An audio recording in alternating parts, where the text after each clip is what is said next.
ప్రజావాణి news channel August 12 Nandyal జిల్లా Banaganapalli MDO కార్యాలయ ఆవరణలో ఈ నెల 12న బనగానపల్లి నాయి బ్రాహ్మణ గౌరవ సంఘం అధ్యక్షులు శ్రీరాములు అధ్యక్షతన కృతజ్ఞత అభినందన సభ నిర్వహించారు. ఈ కార్యక్రమానికి ముఖ్య అతిథిగా విచ్చేసిన ఆంధ్రప్రదేశ్ రోడ్లు మరియు భవనాలు పెట్టుబడులు మౌలిక సదుపాయాల శాఖ మంత్రి బీసీ జనార్దన్ రెడ్డి మాట్లాడుతూ బనగానపల్లి నాయి బ్రాహ్మణులకు వరాల జల్లు కురిపించారు. ఆంధ్రప్రదేశ్ ముఖ్యమంత్రి చంద్రబాబు కూటమి ప్రభుత్వం రాగానే ఆంధ్రప్రదేశ్ నాయి బ్రాహ్మణుల సెలూన్ షాపులకు ఉచిత విద్యుత్ 200 యూనిట్లకు పెంచిన ఘనత చంద్రబాబుదని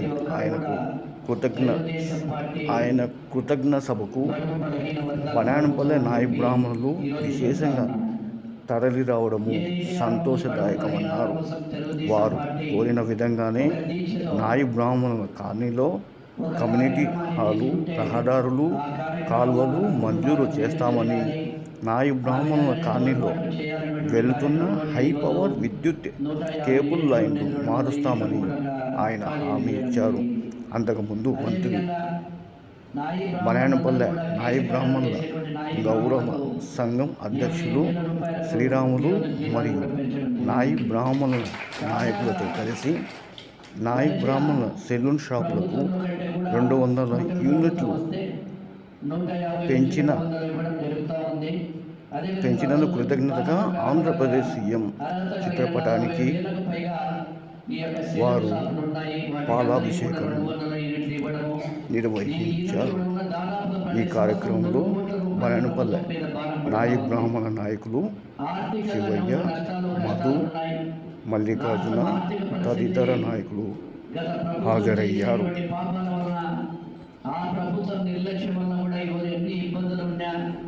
పేదవారి సంక్షేమమే ముఖ్యం. ఆ సంక్షేమంలో భాగంగానే ప్రతి సంక్షేమం పేదవారి కోసం అర్హులైన వారికి కూడా ఇవ్వడం జరుగుతూ ఉంది.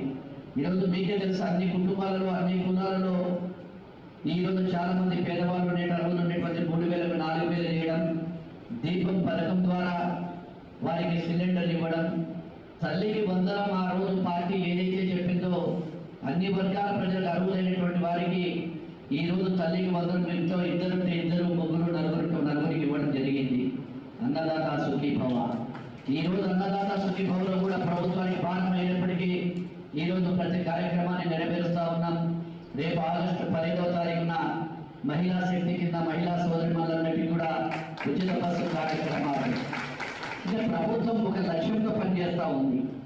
ఆ లక్ష్యంలో భాగంగానే పేదవాళ్ళను అటు సంక్షేమం ఇటు అభివృద్ధి అవి రెండు కూడా సమానంగా చేయాలి.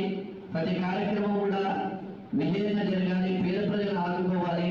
పేద ప్రజలు 3 ముద్దలు అన్నం తిన్నప్పుడే ప్రశాంతంగా ఉంటారు అనేటువంటి ఉద్దేశంతోనే ఈరోజు మీకు ఈ భారం పడకుండా 50,000 యూనిట్లు కూడా పెంచడం జరిగిందని కూడా తెలియజేస్తా ఉన్నా. అదేవిధంగా ఇందాకే కొన్ని అడిగారు. నేను శాసనసభ్యుడిగా ఉన్నప్పుడు ఆడ ట్రాఫిక్ ఇబ్బందులు ఎన్నో ఎప్పుడైతే ప్రభుత్వంలో ఉన్నటువంటి పోలీస్ శాఖ వారు ఆ రోజు